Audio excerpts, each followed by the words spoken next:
네, 안녕하세요. 김용필의 동포세계입니다. 저희 요즘 유튜브 방송을 보고 이렇게 댓글을 다시는 분들이 많이 계신 것 같습니다. 그렇게 하면서 제가 보내드리는 이 방송에 대해서 그거를 놓고 이제 갑론, 을박 이렇게 서로 다른 입장이긴 하지만은 이렇게 뜨겁게 논쟁을 하시는 그런 현상도 볼 수가 있습니다. 어쨌든 간에 이런 또 댓글로 인해서 또 마음의 상처를 또 입는 것이 아니라 이런 거를 통해서 서로 좀 부딪히면서도 서로 또 이해의 폭을 넓혀가는 그런 장이다, 이렇게 이해를 하시면 될 것 같습니다. 그래서 뭐 저에 대해서도 가끔씩 이렇게 좀 뭐랄까요, 보면은 좀 약간 고개를 갸웃하게 만드는 뭐 그런 글도 간혹 보게 되는데요. 그래도 여러분들이 이렇게 관심을 갖고 또 이렇게 방송에 또 같이 참여해 주셨다, 이렇게 생각을 하고요. 어쨌든 좀 더 이 댓글이 통해서 우리 동포 사회와 또 한국 사회가 서로 이렇게 소통의 어떤 중요한 역할을 할 수 있는 그런 장이 되기를 바랄 뿐입니다. 네, 오늘은 제가 이 한국 사회에서 이 중국 동포와 이 북한 동포, 한국에서는 북한 동포를 북한 이탈 주민이라고 하죠. 그리고 중국 동포는 이제 조선족 동포라고 하고요. 이 둘 사이의 관계성을 놓고 좀 심도 있게 생각을 해보는 시간을 갖고자 합니다. 며칠 전 저한테 이런 전화를 준 동포분이 있었습니다. 한 60대 중반 되는 남성분이었습니다. 이 채널A 방송 이만갑을 즐겨보는 중국 동포분이라고 소개를 했는데요. 이 한송이가 또다시 방송에 나온 모양입니다. 그러면서 저한테 전화를 주시면서 이 한송이 아시죠?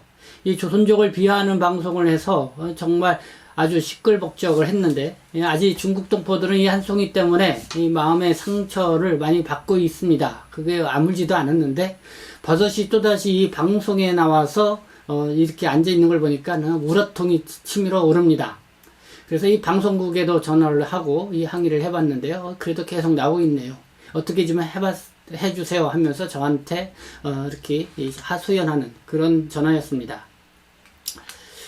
이와 비슷한 내용을 담은 이 댓글을 저도 최근에 저희 김용필의 동포세계 이 방송을 보고 거기에 댓글을 다신 분의 글을 볼 수가 있었습니다. 역시 이 채널의 이만갑에 이 한송이가 또 다시 이 출연을 하고 있다, 그거를 아느냐 하면서 정말 우라통이 터진다, 이 중국 동포를 무시하는 처사 아니냐 하는 그런 류의 이 댓글이었습니다. 그래서 이걸 보면서 이 중국 동포와 이 북한 동포, 정말 과연 한국 사회에서는 이 어떤 관계로 이렇게 나아가고 있는 것일까, 이렇게 좀 생각을 해보게 하는데요. 이 얼핏 생각하면은 매우 가까울 것 같으면서도 이 복잡하고 이 착잡한 생각이 듭니다. 이 정치적으로도 예민한 부분이 있어서 그럴까요? 이 북한 이탈 주민이라는 이름이 붙은 이 북한 동포를 또 만난다는 것이 이렇게 조심스럽기만 하죠. 그래서 저는 이 중국 동포 관련 이렇게 활동을 하면서 그래서 이제 북한 동포와 관련된 이런 모임은 될 수 있으면은 이렇게 좀 자제를 한다고 그럴까요? 왜냐 그러면은 좀 여러 가지 뭐 정치적으로 또 이렇게 오해를 받을 수 있는 뭐 그런 소지들이 좀 있다, 이렇게 판단이 스스로 이렇게 들어서 그런지 참 그런 측면이 있는 것 같습니다. 그래서 이 한국 사회에서는 이 북한 동포, 북한 이탈한 이 탈북 동포 신분으로 있는 이 북한 동포와 이 중국 동포들 사이에는 좀 점점 이렇게 멀어지고 있는 그런 사이가 아니겠는가라는 이런 또 안타까운 생각도 듭니다. 그렇게 하면서 정말 이 북한 동포들 같은 경우는 뭐 한국에 한 3, 4만 명 정도 나와 있죠. 이 중국 동포들은 한 80만 명. 뭐 수적으로 비교해 봤을 때는 뭐 비교가 안 되죠. 그러나 북한 동포들 같은 경우는 한국에 나오면 한국 국적을 바로 부여받게 되고, 그리고 뭐 하나원을 통해서 이제 교육도 받게 되고, 일자리도 제공받게 되고, 뭐 여러 가지 한국 생활에 정착할 수 있는데 어떤 생활 지원을 받게 됩니다. 그렇게 하면서 또 이 북한 동포들 출신 중에서는 국회의원도 몇몇 나왔고, 뭐 현재도 또 현역 이 국회의원으로 활동하시는 분이 있습니다. 이만큼 또 정치적으로도 또 이렇게 북한 동포들의 어떤 그런 입지가 이 한국 사회에서는 이 중국 동포들과는 좀 다른 그런 양상을 보여주고 있다, 이렇게 생각이 듭니다. 이 북한 이탈 주민, 북한 동포들 같은 경우 이 헌법을 비롯해서 현행방법상 대한민국 국민으로 인정이 되죠. 그래서 한국에 오면은 뭐 신분이 완전히 바뀌게 됩니다. 그러다 보니까 이 중국에서 북한을 탈북해서 중국에서 생활을 할 때는 이 중국 동포, 이 조선족 동포들의 도움을 많이 받게 마련입니다. 뭐 언어도 통하고 있고요. 그리고 여러 가지 동포로서의 그런 편의성이 있고 해서 서로 돕기도 하고요. 그리고 어떤 분들은 그렇게 하다가 보니까 이 탈북 여성과 이 중국 동포 남성들 사이에 서로 이게 동거 생활도 하고 그렇게 하면서 자녀까지 낳는 그런 상황들도 적지 않게 있다고 생각이 듭니다. 그러나 이들 부부들이 이제는 한국에 오면은 물론 다 그런 건 아니지만은 상당히 또 어려움을 겪고 있는 것 같습니다. 그래서 한국에 와서 이제는 뭐 북한 동포들이 한국 국적을 취득하게 되면은 마음이 변해서 이렇게 그 중국에서 만나서 자녀까지 낳은 이런 부부임에도 불구하고 이 중국 동포들에 대해서 상당히 뭐랄까요, 마음의 상처를 주고 헤어지는 그런 상황들이 있다는 것이죠. 그래서 제가 오늘 여러분들에게 이 북한 동포와 이 중국 동포 이 관계성을 놓고 오늘의 단상으로 이렇게 말씀을 드리게 된 계기는 지난 3월 2일이죠. 이 조선일보가 이 오갈 데 없는 북한 이탈 주민 2세 나는 무국적자입니다 하면서 이 미등록자 이 혜원 씨 이야기를 다루는 그 기사를 보게 되었습니다.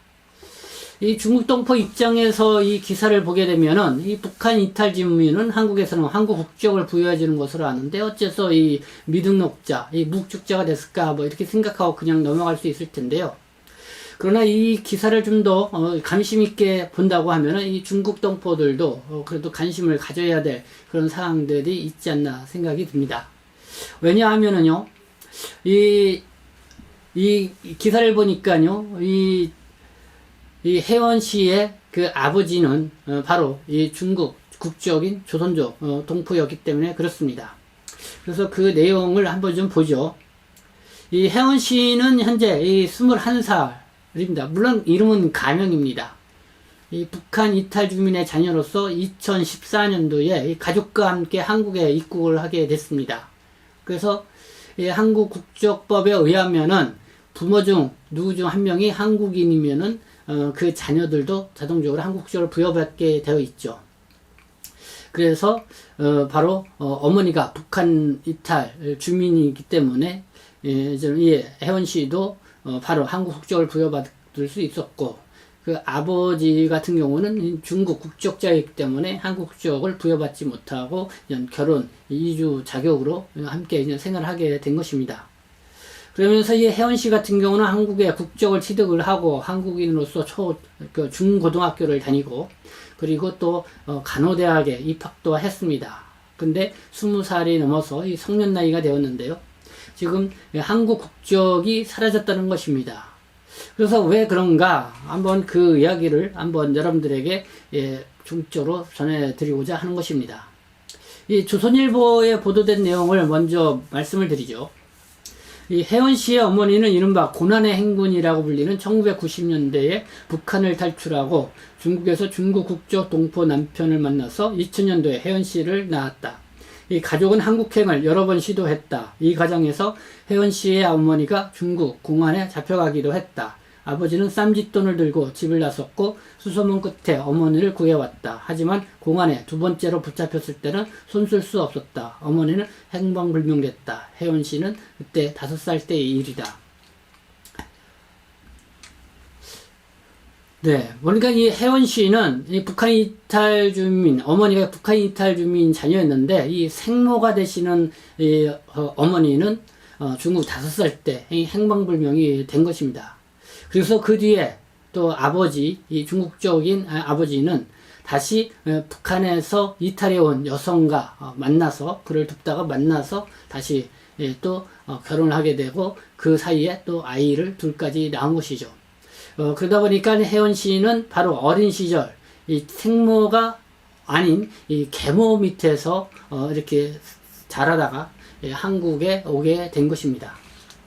이 한국에 오니까요, 이 계모하고 이 자녀들, 혜원 씨를 비롯해서 모두 한국 국적을 부여받았지만은, 이 중국 국적 동포인 이 아버지는 외국인 배우자로 이렇게 생활할 수밖에 없는 이런 상황이었습니다. 근데 이렇게 되는데요, 이 조선일보에 따라 보니까 이 가정이 한국에 온 지 6개월이 되면서 이 계모가 마음이 돌변을 했다는 것입니다.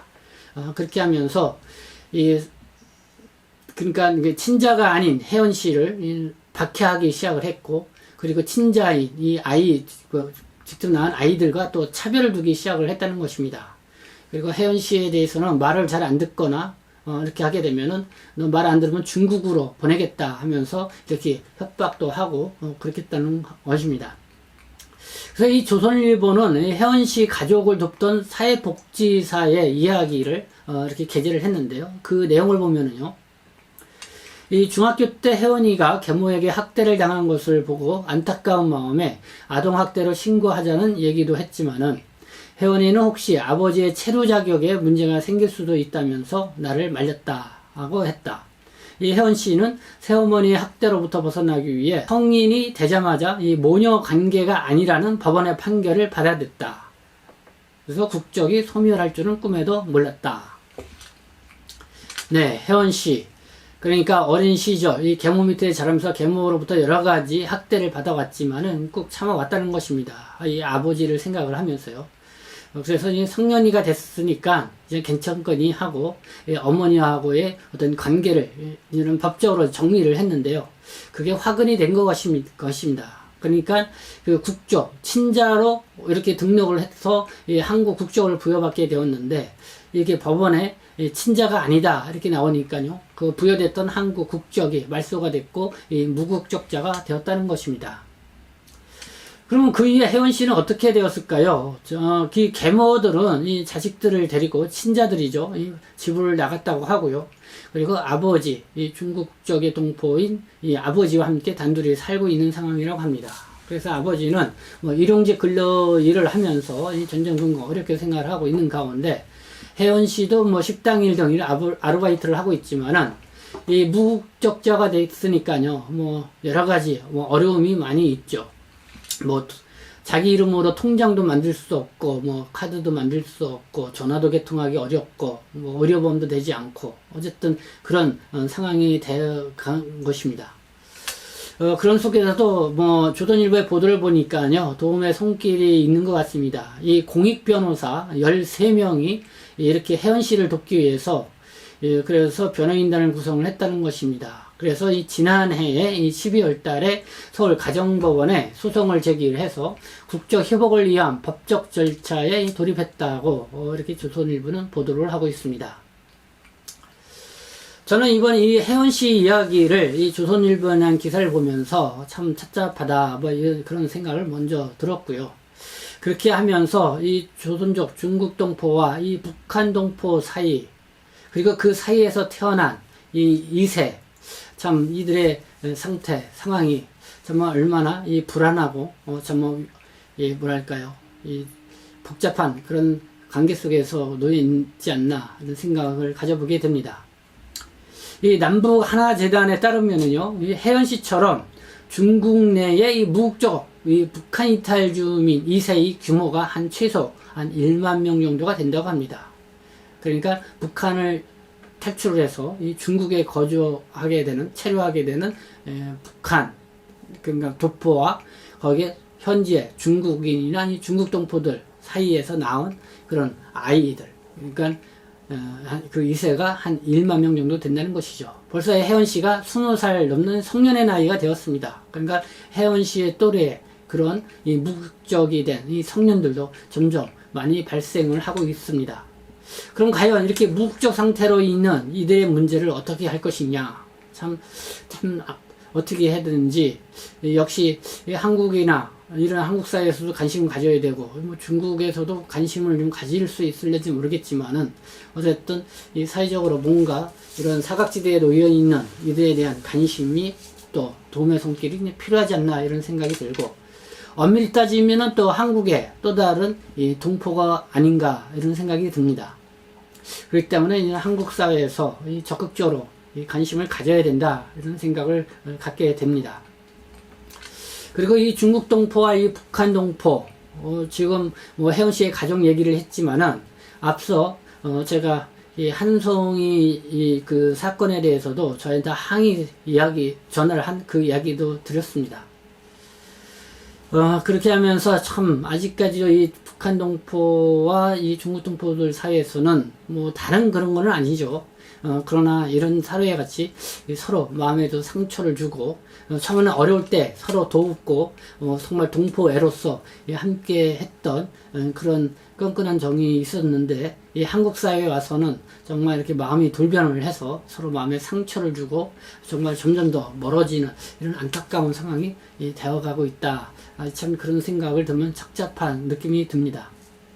그러면서 이 채널 A, 이제 만나러 갑시다라는 이 방송 프로, 이 프로에 대해서 이 중국 동포들이 간혹 이렇게 얘기를 합니다. 이 프로는 이 탈북 동포들이 주로 나와서 이야기를 하다 보니까 그 얘기를 듣다 보면 어떨 때는 불편할 때가 좀 있다는 것입니다. 왜냐면은 이 탈북 동포들은 자기들이 이 정말 탈북 가정을 얘기를 하면서 고생하고 또 이렇게 어려웠던 그런 얘기를 하면서 뭔가 한국에 와가지고 뭔가 새로운 희망을 찾는 뭐 그런 스토리를 이야기를 하지만은, 거기에 간혹 중국 동포, 중국에서 생활을 하면서 뭐 여러 가지 중국인에서 중국 동포들에 의해서 당했던 이야기, 이런 것들도 거침없이 나오게 되면서 정말 중국 동포들 입장에서는 이 어려울 때는 다 이렇게 우리가 도와주고 그랬는데 이제 와서 딴소리 한다. 그렇게 하면서 뭔가 배신감을 느낀다고 그럴까요? 그런 경우가 간혹 있다는 것입니다. 그래서 이 채널 A와 같은 이렇게 이제 방송에서 이 탈북 동포와 관련된 이런 방송을 할 때는 이런 부분을 잘 염두해서 이렇게 방송을, 프로그램을 운영해 가야 되지 않나 이런 생각도 갖게 됩니다. 네, 오늘은 이 중국 동포와 이 북한 동포의 관계 어떻게 생각하십니까? 이런 고민을 같이 해보자는 취지에서 여러분들에게 방송을 드렸습니다. 저희가 뭐 끝으로 말씀을 드리고 싶은 것은, 한국 사회에서 정말 북한 동포하고 중국 동포들, 더 이 중국 현지에서는 서로 도와주고 서로 뭐랄까 이 뚱뚱한 동포로 그렇게 있었다가 한국에 와서 이렇게 갈라지게 되고 서로 관계가 멀어지고 있다, 이런 사례가 적지 않게 있다, 이런 걸 들으면 좀 착잡하다는 생각을 다시 한번 든다 이런 생각이 듭니다. 그래서 이런 문제를 한국 사회에서 좀 관심을 가져야 된다. 그러기 위해서는 이와 관련돼서 이 민간단체나 이런 곳에서 이 북한 동포와 또 중국 동포, 그리고 한국 사회 내의 어떤 소통의 장을 만들어가는 것이 필요하지 않나 이런 생각을 갖게 된 것입니다. 네, 지금까지 시청해 주셔서 감사합니다. 김용필의 동포세계, 여러분들 항상 애청해 주시고요. 그리고 구독해 주시 않은 분들은 구독 신청해 주시고, 그리고 또 좋아요, 또 응원의 댓글도 부탁드립니다. 네, 저는 이만 또 다음 시간에 뵙도록 하겠습니다.